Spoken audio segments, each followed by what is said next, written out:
Então, estamos gravando. Boa noite, pessoal. Hoje é dia 14 de abril. Na aula de hoje, vamos fazer uma revisão para a prova, né? A prova é dia 28 e a revisão é sempre marcada na aula anterior à prova, né? Só que a nossa aula anterior vai ser feriado, né? Então, tivemos que antecipar a nossa revisão para o dia de hoje, tá? A prova ela já está elaborada, tá? E são 10 questões, todas objetivas, e só contém questionamentos a respeito do que foi lecionado em sala de aula, tá bom? Como de costume, tá? Então, na aula de hoje, vamos fazer uma revisão do que estudamos até a aula passada. Por gentileza. Aqueles que ainda não o fizeram, que liguem as câmeras. Bom, senhores, tudo começa com a explicação do porquê da existência do direito tributário, né? O direito tributário ele tem a sua razão de existência porque o Estado ele precisa de recursos para poder cumprir as suas missões, as suas finalidades, né? As funções executivas, a sua função judiciária, a sua função legislativa. Então, o Estado ele precisa de recursos para tanto. Então, o Estado ele desenvolve essa atividade financeira. O que é essa atividade financeira do Estado? Como ele tem despesas para o seu funcionamento, é necessário que ingressem receitas, né? E essas receitas, elas podem ser de duas espécies. Receitas que são originárias e receitas que são derivadas. Originárias são aquelas que se originam, né, da exploração do próprio patrimônio do Estado, né? Então, quando, por exemplo, quando o Estado faz uma cessão de uso de um bem público seu, e aquele particular que usa aquele bem, aquele espaço daquele bem público, tem que pagar alguma coisa para o Estado. Esse dinheiro que entra nos cofres do Estado, isso daí a gente chama de receita originária, tá bom? As tarifas também, né? Os preços públicos, aquilo que se paga a título de pedágio também, né? Isso também seria caracterizado como uma receita derivada, receita originária. Mas o que importa aqui para a gente é a segunda espécie de receita, que é a receita derivada. E a receita derivada, quase que em sua totalidade, ela é composta por tributos, tá? Quase na sua totalidade, ela é composta por tributos. Tudo bem? A gente já viu isso, né? O Estado, como é soberano, o Estado, no exercício da soberania do poder estatal, ele impõe a tributação aos particulares, aqueles que estão no território, e estes que se submetem ao poder tributacional do Estado, eles têm a obrigação, o dever de recolher aos cofres públicos o tributo devido, tá bom?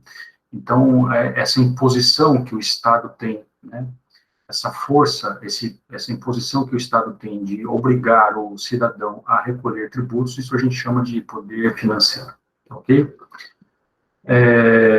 Bom, qual o conceito, então, de direito tributário? Veja, senhor, isso aqui é uma revisão, então eu não vou falar sobre todos os pontos da matéria, só vou falar das coisas principais, tá?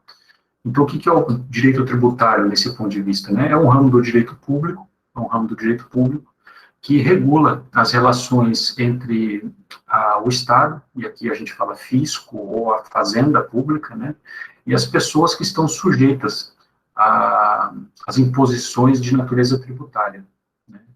E também o direito tributário tem um outro objeto, que é regular o exercício do Estado, o exercício do poder de tributar o Estado, porque vejam, senhores, a tributação, ela é um ato de soberania, né? É o Estado, com toda a sua força, com todo o seu aparato, ele cria o tributo, e uma vez criado o tributo, ele tem uma estrutura para arrecadar, fiscalizar a tributação, o recolhimento desses tributos, né? Veja, é um poder muito grande que é dado ao Estado, mas veja, o Estado pode muito, mas ele não pode tudo. Por isso que existem regras jurídicas que limitam o exercício do poder tributacional pelo Estado. A gente chama de limitações constitucionais ao poder de tributar, tá? E essas limitações a gente estuda dentro do campo do direito tributário. Como o direito tributário ele é altamente constitucionalizado, então a gente estuda muito Constituição Federal na parte tributária dela. E, evidentemente, que acaba estudando o Código Tributário Nacional também, que tem disposições que são muito importantes. Então, o direito tributário, assim, para fazer um arremedo, é aquele ramo do direito público que tem por finalidade regular essa relação jurídica que se estabelece entre a fazenda pública, o Estado, e o devedor do tributo, um sujeito passivo da relação tributária. E também tem por objetivo o direito tributário regular, limitar o exercício desse poder tributacional. Tá? Bom, a qualquer momento vocês podem parar para fazer perguntas, tá bom? Aqueles que estão chegando, por gentileza, vão ligando a câmera, tá? Dando continuidade, senhores. Bom, como visto, né, a razão de existência, né, do direito tributário, uma das razões, né, é o tributo, né, é o meio pelo qual o Estado arrecada recursos para poder funcionar. E tributo, senhores, ele tem um conceito, né, a gente viu isso numa das aulas iniciais. E o conceito de tributo ele é dado pela doutrina, etc. e tal, mas o que interessa para a gente é o conceito técnico de tributo, que ele está previsto no CTN, no Código Tributário Nacional, no artigo 3º, né? E lá no artigo 3º, vocês têm que saber decorar e saltear esse conceito de tributo, né? Tributo é toda prestação pecuniária compulsória em moeda cujo valor nela se possa exprimir, que não constitua sanção de ato ilícito, instituída por lei e cobrada por atividade administrativa plenamente vinculada. Veja, em provavelmente 8, 9 segundos, acabei apresentando para vocês o conceito de tributo. E é um conceito fiel ao que está previsto lá no artigo 3º. E é esse o conceito que vocês têm que saber. Bom, para entender o que é tributo, né, porque é um conceito um pouco extenso, a gente divide, né, a análise desse conceito em algumas partes. A primeira parte é que o tributo é uma prestação pecuniária. O que significa prestação pecuniária? Tributo se paga como? Com dinheiro, simples. Tributo se paga com dinheiro. Não se paga tributos trabalhando para o Estado. Né? Não se paga tributos entregando bens para o Estado. Entregando bens para o Estado. Como é que você paga tributo? Com dinheiro. Né? E em relação aos bens, aqui é necessário fazer uma observação, porque no ano de 2001 o Código Tributário Nacional ele foi alterado por uma lei complementar que inseriu nas causas de extinção do pagamento do crédito tributário, previsto no artigo 156 do CTN, a dação de imóveis para pagamento, dação em pagamento, né? De modo que para pagar uma dívida tributária, o sujeito passivo poderia entregar à fazenda, ao Estado, bens a fim de quitar a dívida tributária. Mas veja, né?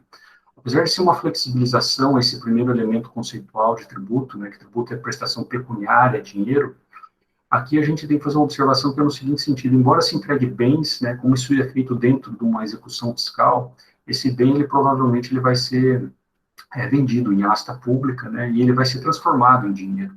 E é o dinheiro que acaba ingressando nos cofres públicos. Tá? Então, primeira coisa, tributo é prestação pecuniária. 2, é compulsório, é obrigatório. Tá? O Estado, quando ele cria um tributo e você pratica o fato gerador previsto na hipótese imponível, o Estado ele não pergunta para você se você quer ou não pagar o tributo. Você praticou o fato gerador, você já está obrigado a pagar o tributo, já nasceu a obrigação tributária. O próximo passo, em seguida, é fazer a constituição desse crédito tributário, né? Então, assim, uma vez criado o tributo através de lei, onde você descreve qual é a conduta que dá ensejo ao nascimento do tributo, ao nascimento da obrigação tributária. Nessa lei se diz qual é a base de cálculo desse tributo, qual é a alíquota, ou seja, quanto que vai custar esse tributo, né? Qual é a multa, quem que pode ser o sujeito passivo. Uma vez instituído através de lei o tributo, senhores, ele se torna compulsório, né, desde que você, evidentemente, realize o fato gerador. Né? Ele não é um ato bilateral, é uma imposição estatal, é ato de soberania estatal, e não tem como se escapar da tributação, uma vez praticado o fato gerador. Então, prestação pecuniária compulsória. Tá? que não constitui sanção de ato ilícito, tá? Tributo, senhores, ele não pode ser sanção aplicação de sanção em razão da prática de um ato contrário à lei. Jamais pode ser isso, tá? Muito embora, como disse aos senhores na aula, né, que é possível se tributar fatos lícitos, mas cujos bens têm origem ilícita, né? Isso é possível, né? Como eu disse para vocês naquela aula, né?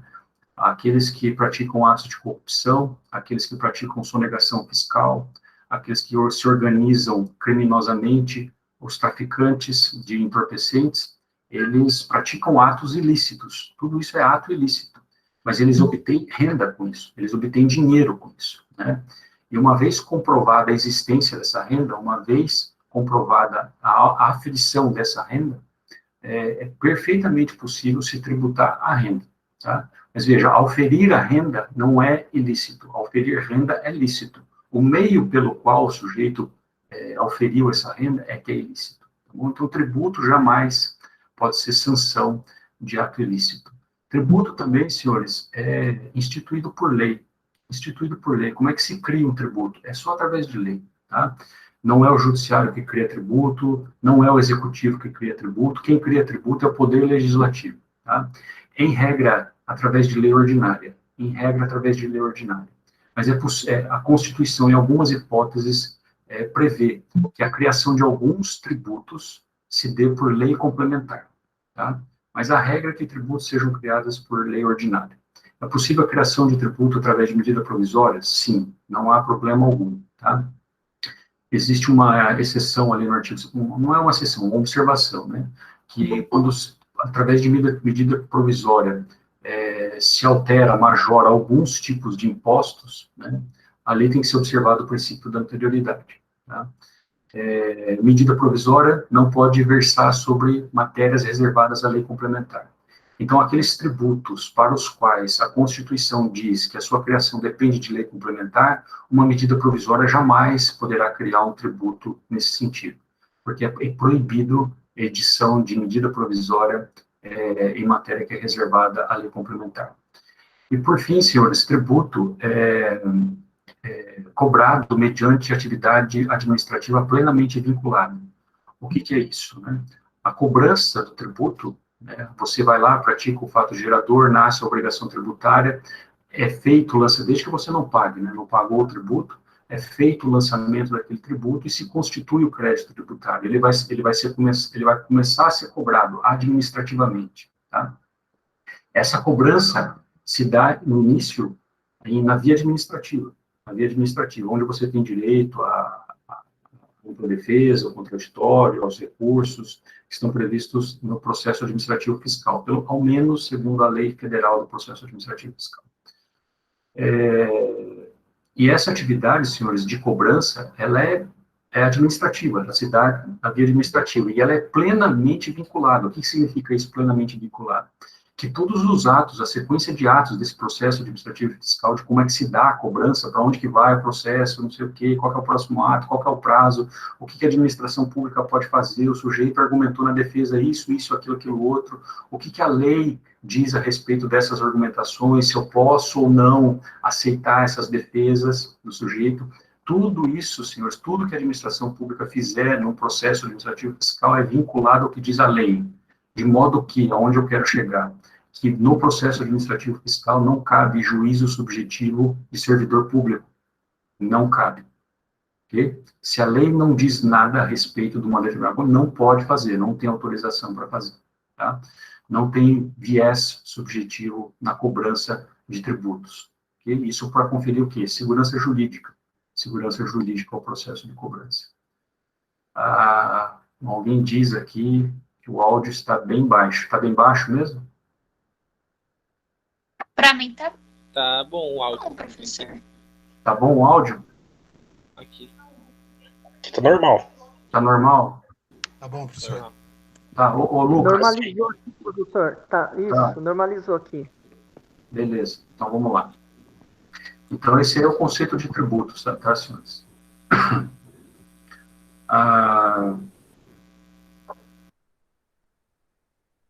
A natureza jurídica do tributo, né? Natureza jurídica do tributo.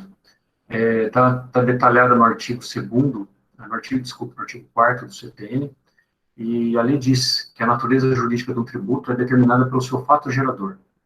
Fato gerador. Então, para você saber que tipo de tributo você está diante dele, você precisa analisar o seu fato gerador. Tá? Então, os fatos geradores dos tributos são quais? Bom, aqueles fatos geradores que estão ligados à riqueza, à produção de riqueza pelos particulares, o tributo que tem como fato gerador a produção de riqueza, a detecção de riqueza, esse tributo se chama imposto. Okay? Imposto.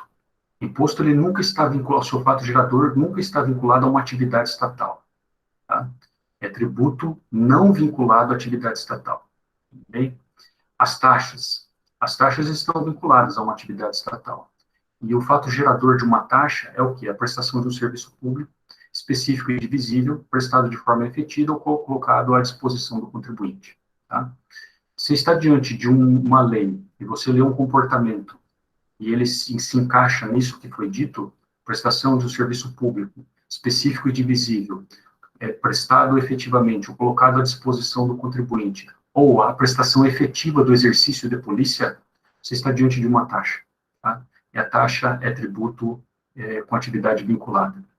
Se você está diante, agora, de uma outra hipótese, diante de um tributo cujo fato gerador é a valorização de um imóvel em razão de uma obra pública, você está diante de uma contribuição de melhoria. Tá? Se você está diante de um tributo cujo fato gerador você não sabe, mas ele só foi criado para quê? Para atender uma despesa extraordinária ou um investimento. Despesa extraordinária em razão da iminência de guerra declarada, ou calamidade pública, ou despesa para investimento.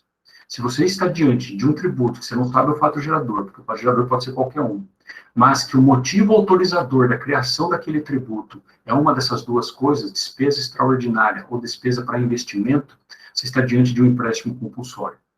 Né? É uma outra espécie tributária.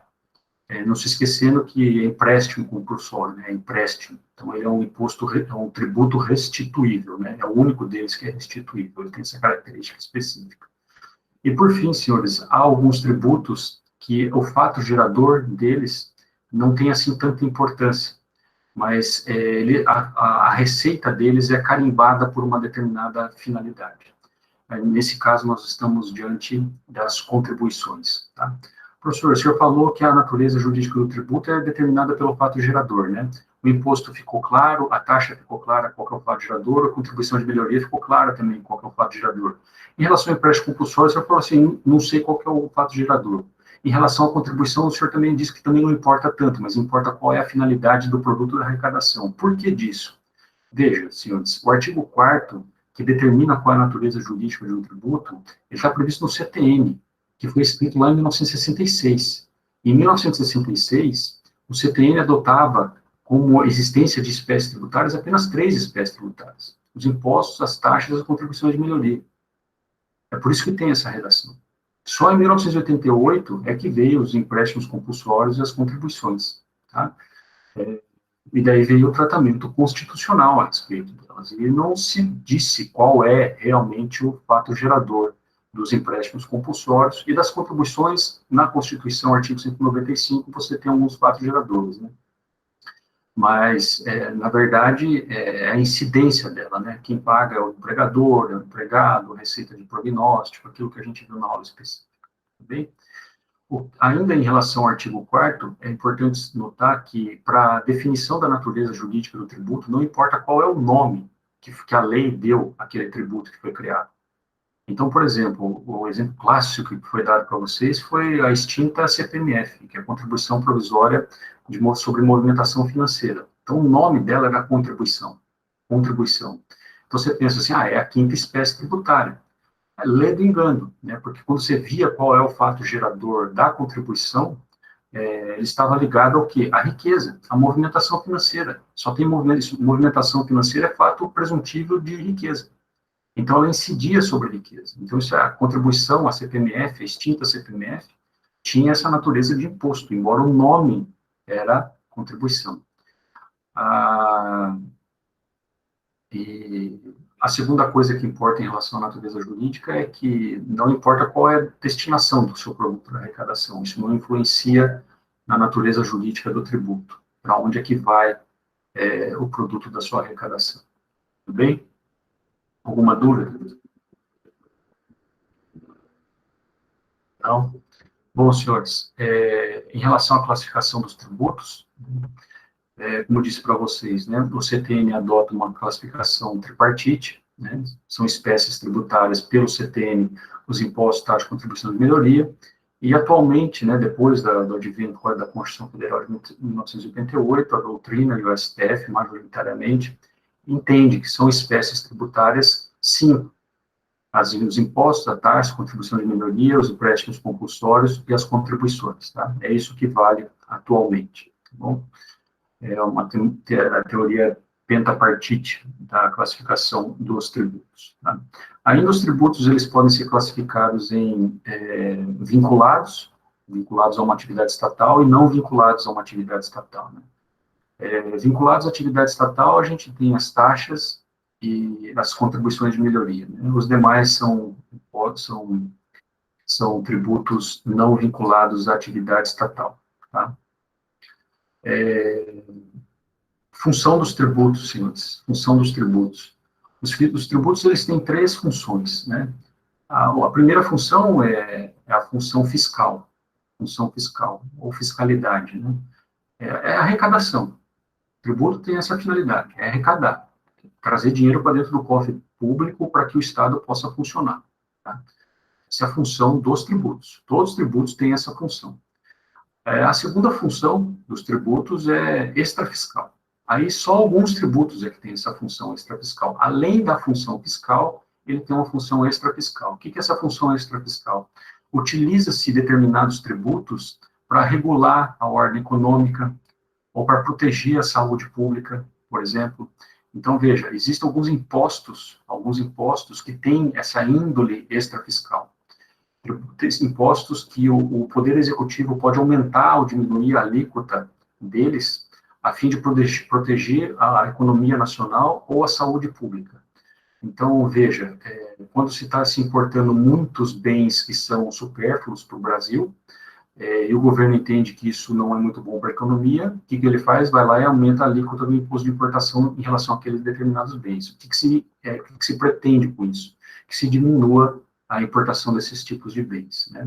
A tributação em cima de bebidas alcoólicas e de cigarros, né, ela é altíssima. Por quê? Tentar desestimular as pessoas do consumo dessas substâncias que causam mal à saúde, né? Então, há tributos que arrecadam, imposto de importação arrecada, imposto de exportação arrecada, o IPI arrecada, mas a função primordial deles mesmo é a extrafiscalidade, tá?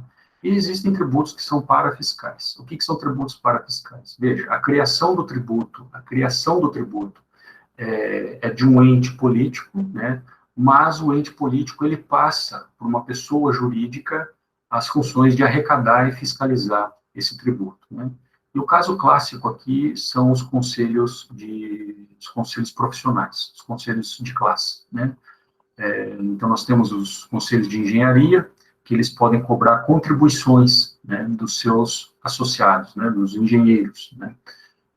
Então, quem é que criou a contribuição? Foi a União. Quem é que cobra e quem é que fiscaliza? É o conselho, né? Ele que emite lá o carnezinho todo ano e é ele que controla a arrecadação, vê quem está pagando, quem não está pagando, manda para a procuradoria para fazer execução fiscal, etc. Tá? Então, alguns tributos têm essa função parafiscal, né? A arrecadação e a fiscalização desse tributo não compete ao ente instituidor do tributo, mas isso é delegado a uma outra pessoa jurídica. Tudo bem? Alguma dúvida? Não?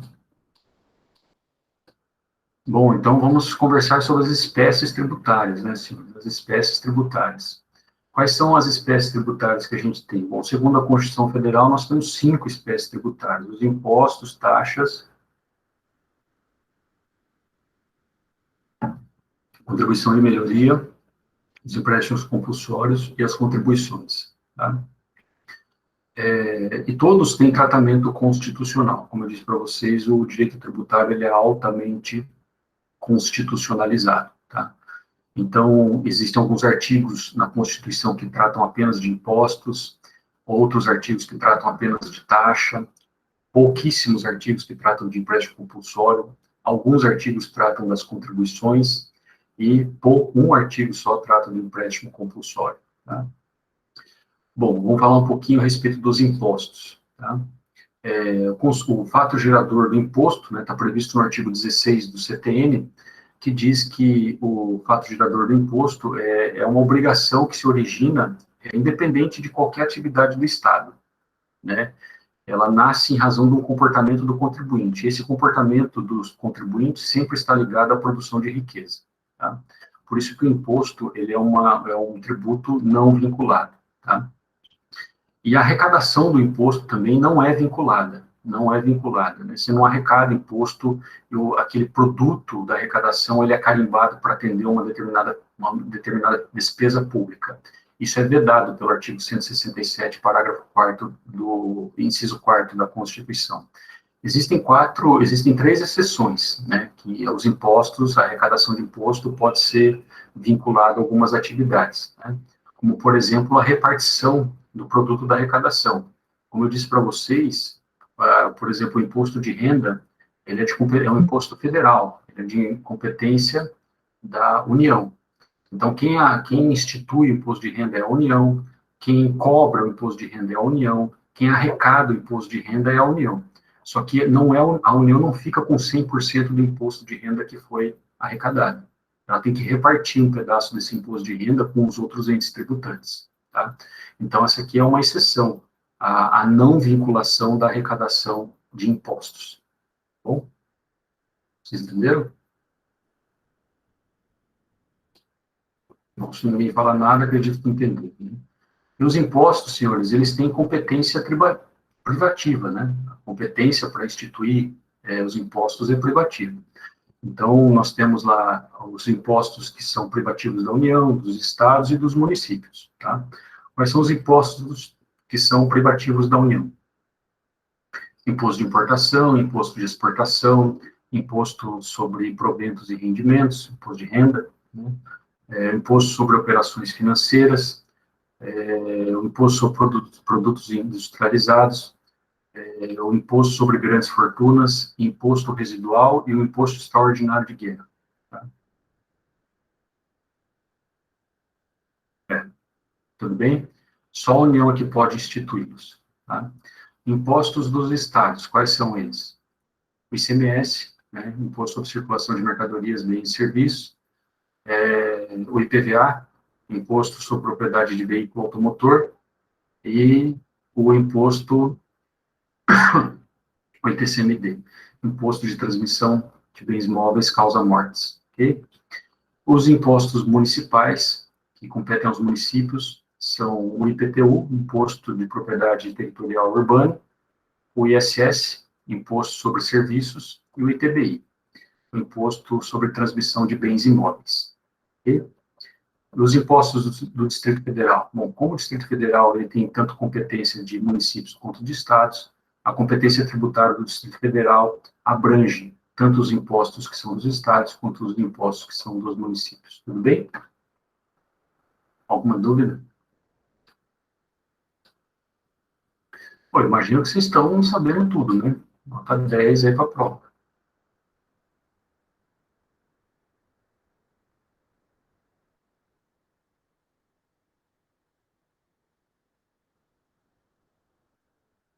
Vamos falar um pouquinho sobre taxas. Taxa é um tributo vinculado a uma atividade estatal. Né? Você só paga a taxa porque foi prestado um serviço público ao contribuinte ou foi exercido o poder de polícia. Qual é o fato gerador das taxas? Está, né? Previsto no artigo 77 do CTN, que diz lá, paga-se, fato gerador, né, melhor dizendo, da taxa, a prestação de serviço público específico e divisível, efetivamente prestado ou colocado à disposição do contribuinte. Tá? Então, essa é a primeira hipótese de fato gerador das taxas. Prestação de serviço público específico e divisível. Aquilo que você pode mensurar, o quanto que a pessoa recebeu daquele serviço público. Porque se você não puder mensurar, por taxa não dá para tributar. Você vai tributar ou através de uma contribuição, ou dependendo de qual é o fato gerador, você vai ser através de imposto. Tá?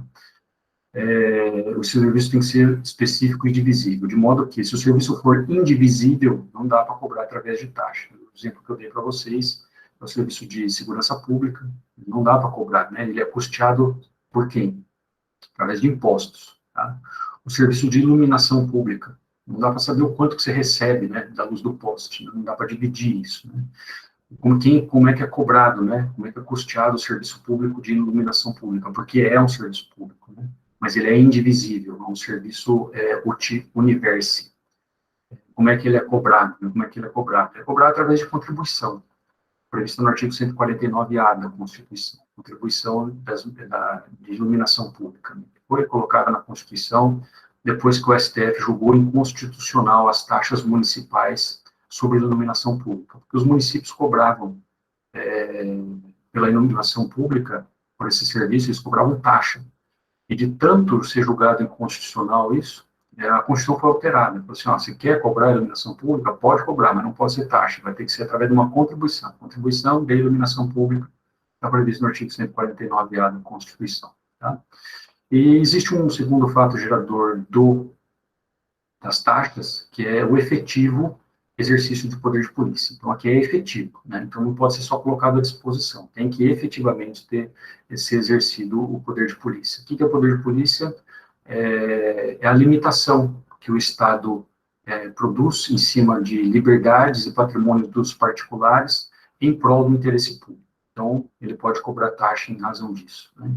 Então, por exemplo, quando você vai emitir um passaporte, ou você vai tirar lá a sua carteira nacional de habilitação, ou você vai pedir um porte de arma, né? Ou você vai pedir um alvará de funcionamento do comércio que você quer abrir, ou você vai construir a tua casa e você quer o habite-se, né?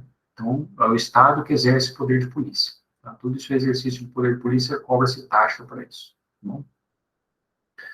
Deixa eu ver se eu lembro alguma coisa mais a respeito de taxa. As taxas são isso. Tá? Assim, a competência para a instituição de taxa, é de todos os entes tributantes, da União, Estado, Federal e dos municípios. Né? Mas como assim, professor, de todos? Cada um pode criar qualquer taxa? Não, é assim, depende de quem está prestando o serviço público, né? Existem serviços públicos que são a prestação de competência da União, outros são da competência do Estado e outros são de competências do município. Então, assim, se a União que está prestando o serviço público ou está exercendo o poder de polícia, como acontece com o passaporte, quem cobra a taxa, quem institui a taxa através de lei é a União, e quem cobra a taxa é a União. Nesse caso, quem cobra a taxa é a Polícia Federal. Existe uma lei ordinária que institui essa taxa, e quem cobra e arrecada essa taxa é a Polícia Federal. Né? Se você vai tirar a CNH, existe uma lei estadual que cria essa taxa, né? Que é competência do Estado. Isso é serviço público, é poder de polícia de competência do Estado. E quando você vai lá no Detran, para tirar isso daí, você tem que pagar uma taxa para o Detran. Isso daí é uma taxa estadual. E as taxas municipais, né? Alvará de funcionamento, habite, esse tipo de coisa. Paga-se taxa também. Bom? Então, as taxas, a competência de todos, não é privativa, ela é comum. Mas é comum em que sentido, né? Todos podem instituir taxas, sim. Daí depende da competência administrativa para a prestação de serviço público de cada um dos entes. Tá? Depois nós vamos para as contribuições de melhoria, né? O fato gerador de contribuição de melhoria é a valorização de imóvel que decorre de uma obra pública, né? A contribuição de melhoria não é muito utilizada, nunca foi muito utilizada, né? Porque não pega muito bem. Mas, enfim, toda vez que o poder público realiza uma obra pública e os imóveis que estão ao redor dessa obra pública, eles sofrem uma valorização imobiliária, o ente que realizou aquela obra pública, ele pode cobrar dessas pessoas, desses proprietários, contribuição de melhoria. Né? Ah, mas por que se cobra contribuição de melhoria, né? Se todo mundo já paga imposto, e aqui é imposto mesmo, para as obras públicas, né? Ah, professor, aquele proprietário, ele já pagou o imposto para contribuir lá para aquela obra pública, né? Por que eu vou pagar uma segunda vez? Você vai pagar uma segunda vez pelo seguinte, porque aquela obra pública que é custeada por você, mas é custeada por mim também, que eu não tive valorização nenhuma, ela deu uma valorização no teu imóvel. Então, você vai devolver um pedacinho daquilo, porque isso é medida de justiça fiscal. E você devolve como? Através de contribuição de melhoria. Bem? É um princípio de justiça fiscal e de solidariedade. Tá bom? O próximo tributo são os empréstimos compulsórios. Eles são criados através de lei complementar, né? Aqui é um caso específico, a Constituição diz no artigo 148, né, os empréstimos compulsórios serão criados através de lei complementar e serão criados desde que tenha um desses dois motivos autorizadores. Então, assim, não é fato gerador do empréstimo compulsório. É motivo que autoriza a criação de um empréstimo compulsório e na criação é que se vai dizer qual que é o fato gerador, né? E quais são esses motivos autorizadores, né, da criação do empréstimo compulsório? Despesa extraordinária, decorrente de calamidade pública ou de guerra externa, ou sua iminência, tá? E também para atender despesa de investimento público de caráter urgente e de interesse nacional. Tá? Então, esses são os dois motivos que autorizam a criação de empréstimo compulsório. Empréstimo compulsório é competência da União, só a União que pode instituir através de lei complementar. Então, havendo um desses dois motivos, a União, através de lei complementar, pode criar o empréstimo compulsório. E na criação ela vai dizer qual que é o fato gerador, que pode ser inclusive de qualquer outra espécie tributária, vai dizer qual que é a alíquota, a base de cálculo, etc. E tal. O empréstimo compulsório, senhores, ele tem uma característica específica, né, que você conclui ela do próprio nome dele, né, empréstimo, significa que vai ter que devolver, né. Então, ele é um tributo restituível. A lei que criar um empréstimo compulsório vai ter que dizer lá qual que é o prazo de restituição deste empréstimo compulsório. Tá? Bom, vamos falar um pouquinho, então, o empréstimo compulsório tem receita vinculada, né, senhores? Ele tem receita vinculada. O produto da arrecadação tem que ser utilizado para a guerra, né, ou para a calamidade pública, ou para o investimento de relevante interesse nacional. Ele é carimbado para isso, não pode ser utilizado para outras finalidades. Tá? Vamos falar um pouquinho sobre as contribuições, então. As contribuições, né, é uma espécie tributária, e elas são, a principal característica delas é que o produto da sua arrecadação é vinculado a uma determinada finalidade, né? E só pelo nomezinho, assim, das contribuições que nós temos, já dá para saber qual que é para onde é que vai o produto da arrecadação.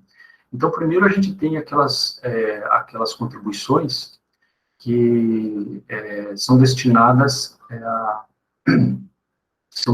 Seguridade Social. Né? Seguridade Social.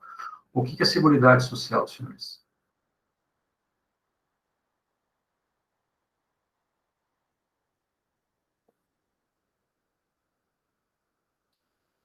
O que é que compõe?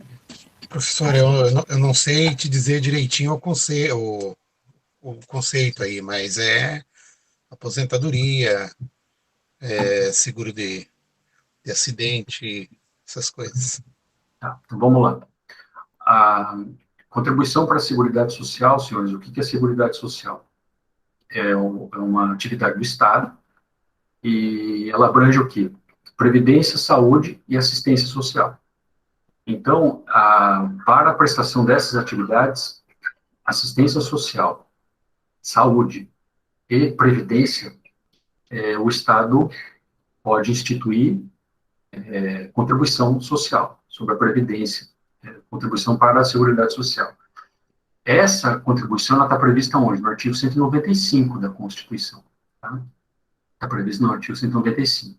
Então, veja, a saúde, o SUS, ele é custeado através dessas contribuições. Os benefícios de assistência social também são custeados através dessas contribuições, tá? E a previdência também é custeada, os benefícios previdenciários também são custeados por essas contribuições, tá? E, assim, a previdência aqui, quando eu falo previdência, é a previdência do regime seletista, dos privados, e não dos servidores públicos. Porque o servidor público tem uma contribuição específica dele, tá? A contribuição de que trata o artigo 195 é a do INSS, é a aposentadoria do INSS geral, tá? Quem tem a competência para instituir a contribuição é a União. Essa contribuição de Seguridade Social é a União, tá?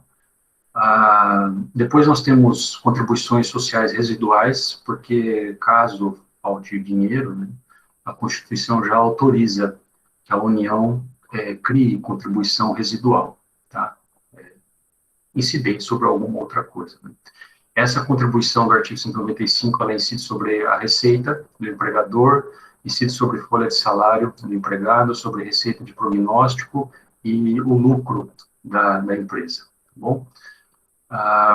Nós temos também uma outra espécie de contribuição, que é a contribuição dos servidores públicos, da previdência dos servidores públicos, né? E daí, como nós temos servidor federal, estadual, municipal, aí cada um desses entes cria a sua contribuição, tá bom? Nós temos também a contribuição dos conselhos de profissão, né, dos conselhos de ordens profissionais, tá?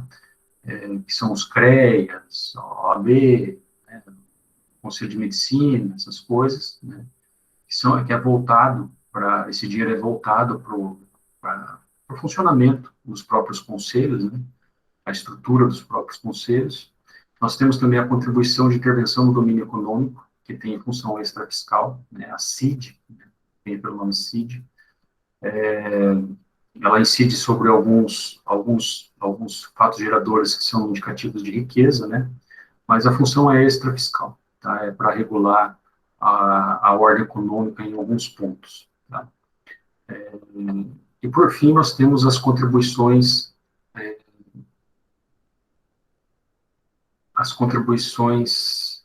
da contribuição de iluminação pública prevista no artigo 149-A da Constituição, né?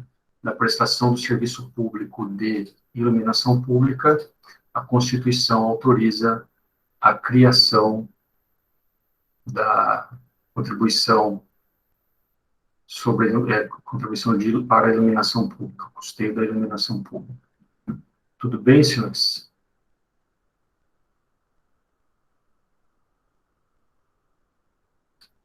Tudo bem? Alguma dúvida?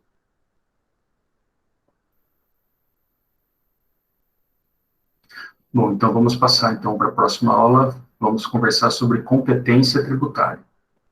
Competência tributária. Aqui, senhores, o que é competência tributária? É o poder, né, a aptidão de criar tributos. E a gente viu que tributos, no conceito de gênero, né, quem é que pode criar tributos? A União, o Estado, o Distrito Federal, os municípios, só eles que podem criar tributos, né? Só que a Constituição, ela faz uma divisão, uma organização, uma distribuição de competência tributária entre esses entes, a depender da espécie tributária que se está tratando, tá? Então, vamos lá. Os impostos, né, eles podem ser instituídos por quem? Pela União, pelos estados, pelo Distrito Federal, pelos municípios, né? Mas a competência aqui, para impostos, como a gente já viu, a competência é privativa, né?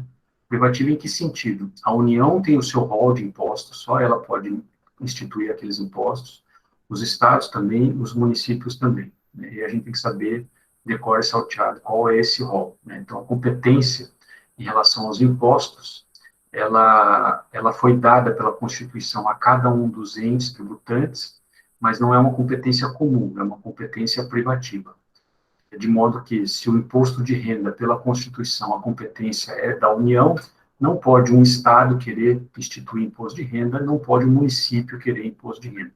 O mesmo acontece em relação ao IPVA, cuja competência é estadual, não pode a União querer instituir a cobrança de IPVA, muito menos o município. A competência é privativa.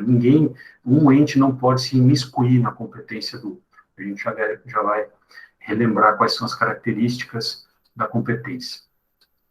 Bom, as taxas, senhores, a taxa da competência é comum, né?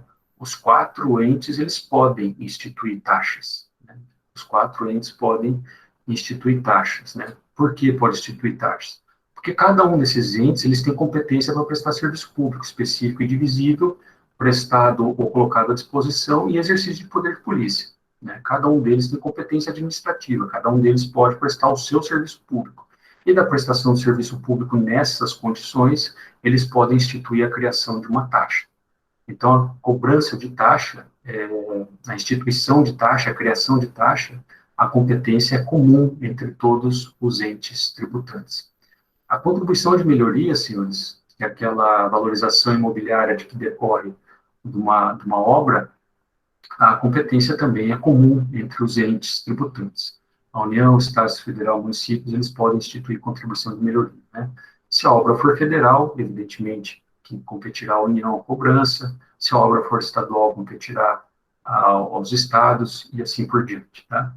Em relação aos empréstimos compulsórios, a competência aqui é exclusiva, não é privativa, é exclusiva, porque só tem um ente que pode criar empréstimo compulsório. Esse ente é a União Federal, artigo 148 da Constituição. Só a União é que pode criar e instituir, através de lei complementar, empréstimos compulsórios.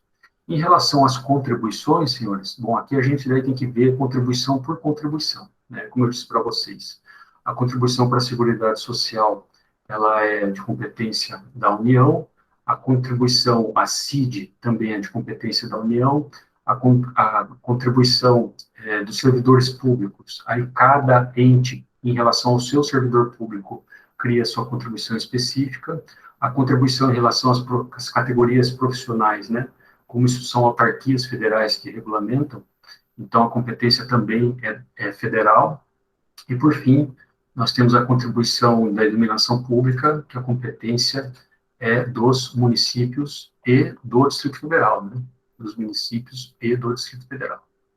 Tudo bem, senhores? Alguma dúvida?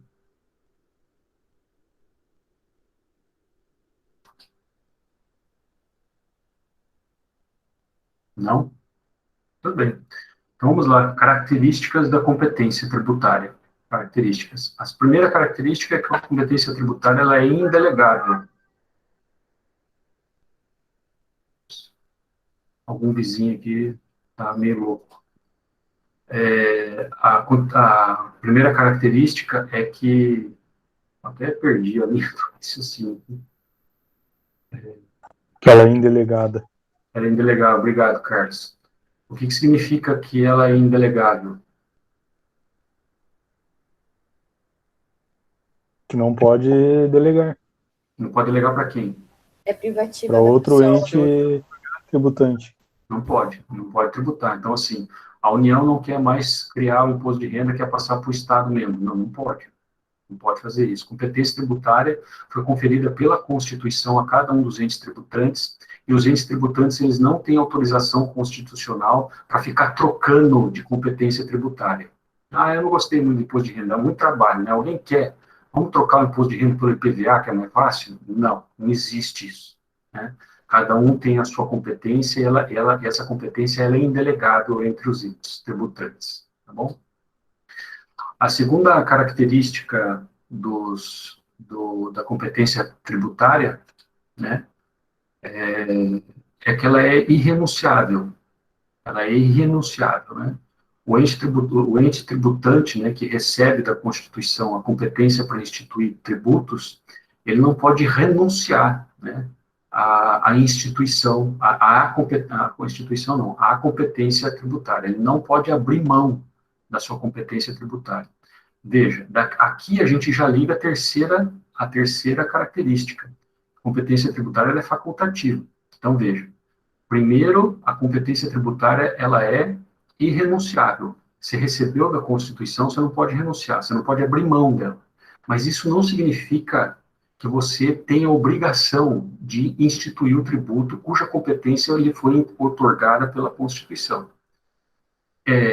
Receber a competência é uma coisa, exercer a competência instituindo o tributo é outro passo, tá? Então, assim, recebeu a competência, você não pode renunciar. Você não pode trocar com outros.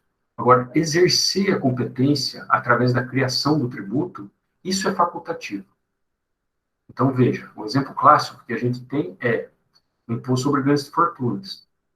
A União recebeu da Constituição a competência para instituir o imposto sobre grandes fortunas, em 1988, e até hoje não exerceu essa competência, porque não instituiu esse imposto.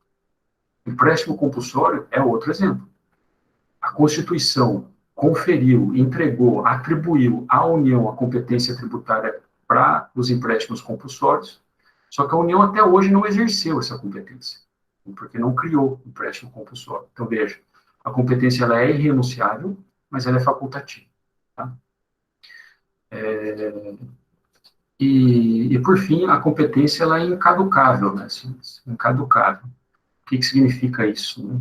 O fato de não se exercer a competência tributária, porque ela é facultativa, isso não faz com que o ente perca a competência tributária, né? Como se fosse assim um tipo de prescrição, né? Se você não exerce alguma coisa durante um tempo, uma decadência, né? Se você não exerce um direito seu durante um tempo, você perde o direito, né? Na decadência você perde o direito material, na prescrição você perde o direito de ação. Não existe isso em relação à competência. O fato de um ente político ter a competência para instituir um tributo, mas jamais tenha exercido essa competência, isso não faz com que ele perca a competência, né? Que essa competência caduque, não existe isso, tá? Vocês entenderam? Tá. Mais uma coisinha em relação à primeira característica, que é a característica da indelegabilidade. A competência ela é indelegável, né? Então, a competência, o exercício da competência, né? A competência para instituir os impostos federais é só da União. Isso é indelegável, né? A instituição, exercer a competência para instituir o tributo através de lei. Então, o Poder Legislativo vai lá e cria o imposto de renda. O Poder Legislativo vai lá e cria o IPVA. O Legislativo Municipal vai lá e cria o IPTU. Isso é indelegável, indelegável. Agora, as atividades de arrecadar e cobrar o tributo, isso é delegável, tá? Então, essas funções de arrecadar e de fiscalizar o tributo, isso pode ser delegado. Criação, não. Exercício de competência, não. Agora, arrecadação e fiscalização, isso pode ser delegado. E quando a gente fala assim que arrecadação e fiscalização pode ser delegado, a gente está falando de capacidade tributária ativa, tá? Que é a pessoa que recebe essa atribuição de arrecadar e de fiscalizar, do ente tributante. O caso clássico que a gente tem disso, senhores, são as contribuições, né, dos conselhos profissionais. Quem exerce a competência é a União, só que ela repassa para quem? Para a autarquia, a capacidade tributária ativa. O que significa isso? A autarquia tem competência não é competência tributária, ela tem atribuição para arrecadar e cobrar essas contribuições dos seus associados, daqueles que são vinculados. Vocês entenderam?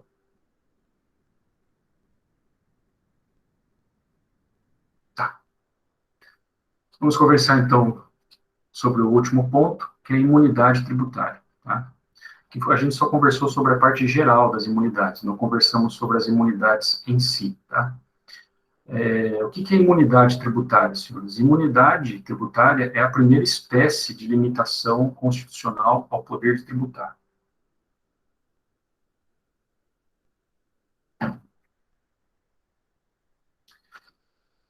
De todos os fatos que existem,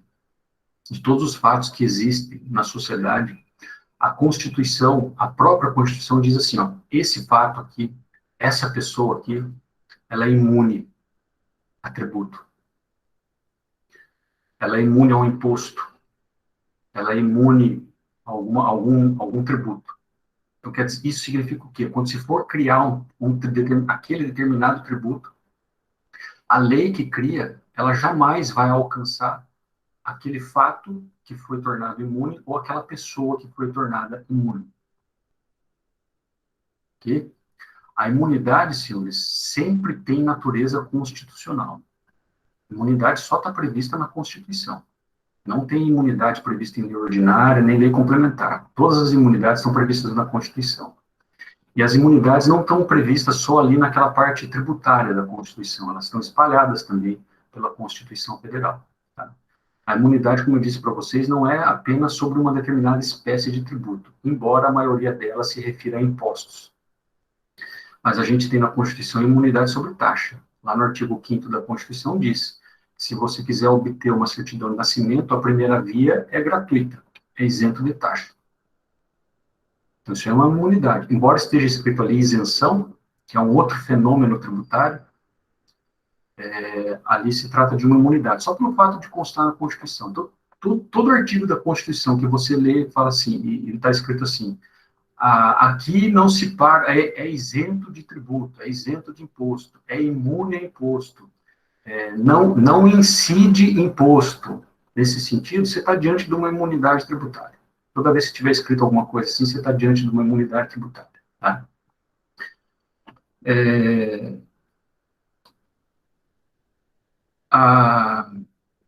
Bom, qual que é a diferença de imunidade tributária para isenção? Né? Veja, a primeira diferença é que imunidade é tratada pela Constituição. E as hipóteses de isenção são tratadas por lei ordinária. Né? A regra é que seja por lei ordinária. A segunda diferença é que na imunidade,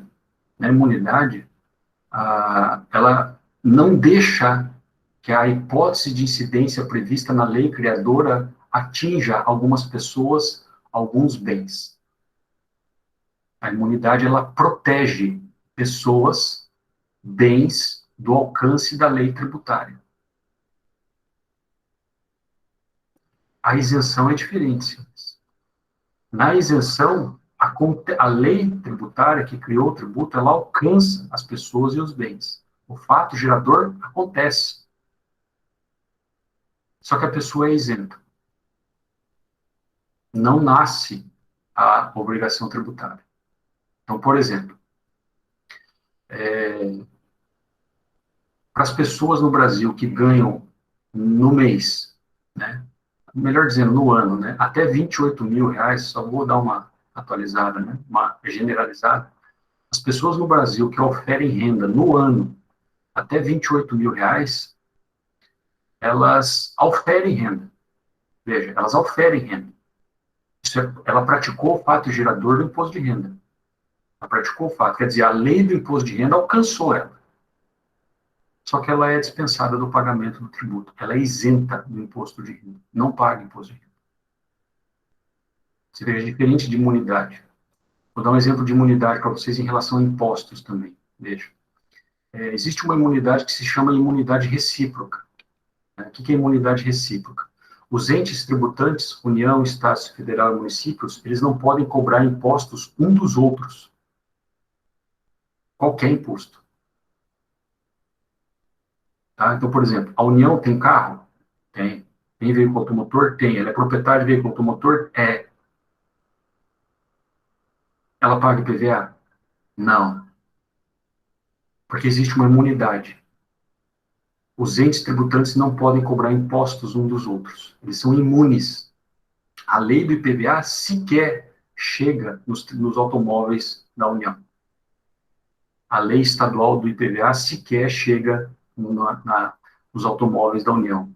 A lei municipal do IPTU sequer chega nos imóveis dos estados e da União, que estão situados no seu município. Porque são todos imunes. Tá? Os entes políticos, eles produzem renda? Produzem renda. Essa renda é tributável? É imune ao imposto de renda. Os veículos automotores pagam IPVA? Não, eles são imunes a IPVA.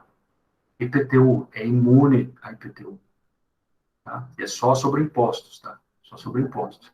Pode cobrar taxa sem problema nenhum, contribuição de melhoria sem problema nenhum. A imunidade se refere apenas em impostos. Essa imunidade recíproca, tá? Ela incide sobre o quê? Impostos um dos outros. Tudo bem? Tá previsto na Constituição. Já a isenção é diferente, né? O fato gerador acontece, só que a pessoa é isenta. Não nasce a obrigação tributária. A pessoa é isenta do seu pagamento. Tudo bem?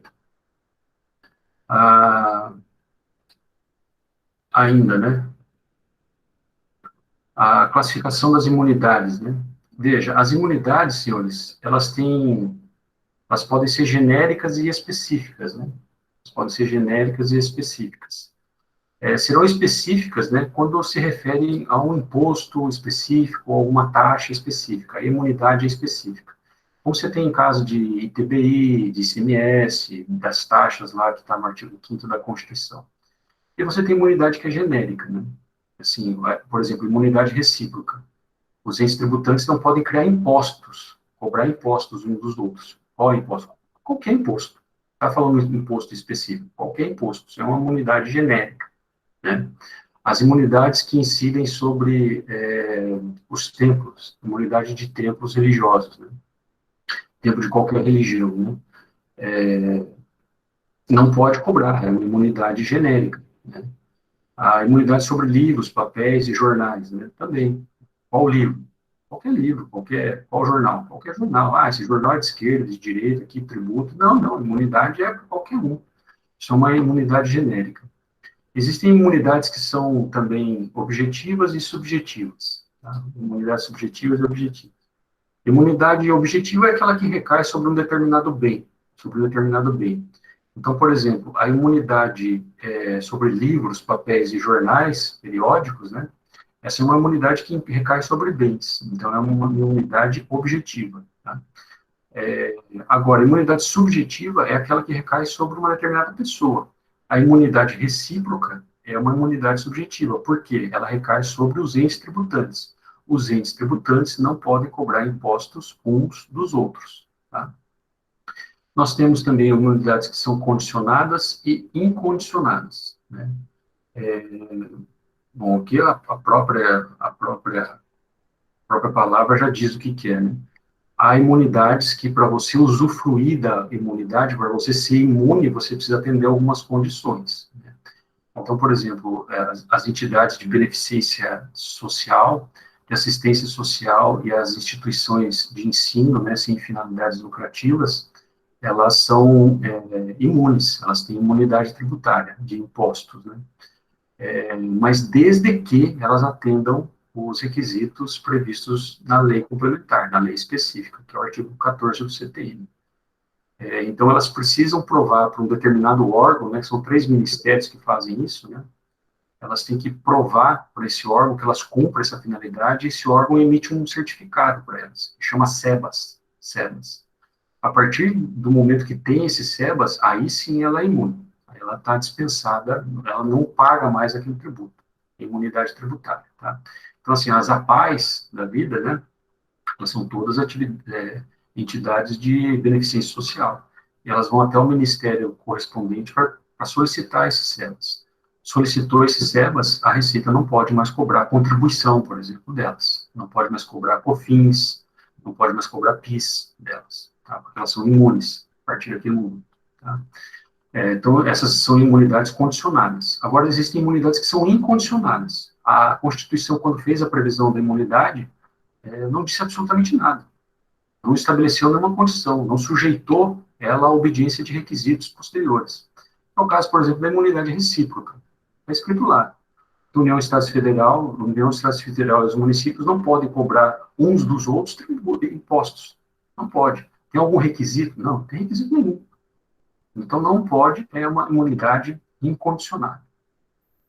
Tudo bem, senhores?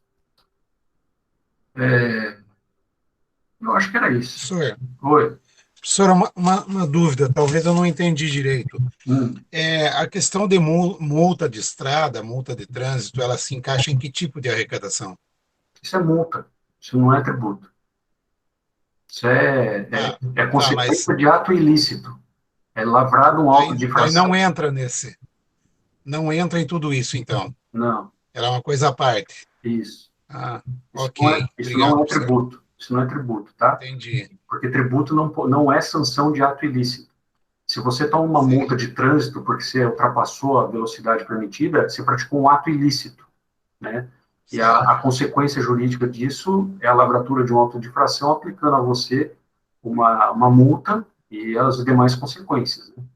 Então, isso não é tributo. Multa não é tributo. Entendi. Obrigado, professor. Por nada. Mais alguma pergunta?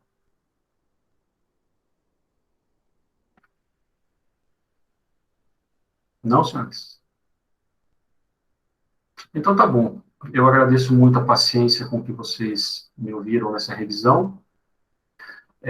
Os trabalhos têm que ser entregues até... Acho que eu passei essa informação para a Jennifer, e a Jennifer espalhou para vocês, né? Dia 20, né, professor? Isso. Até o dia 20, porque dia 21 é feriado, né? Que era o dia que eu passei entregue. Então, até o dia 20, até as 23 horas, 59 minutos, 59 segundos do dia 20, tá? Algumas pessoas já entregaram, então vocês ainda têm prazo para tanto, tá? Então, eu agradeço muito a paciência com que vocês me ouviram, tá? A educação de sempre. Se cuidem, tá bom? Boa noite e bom descanso para vocês.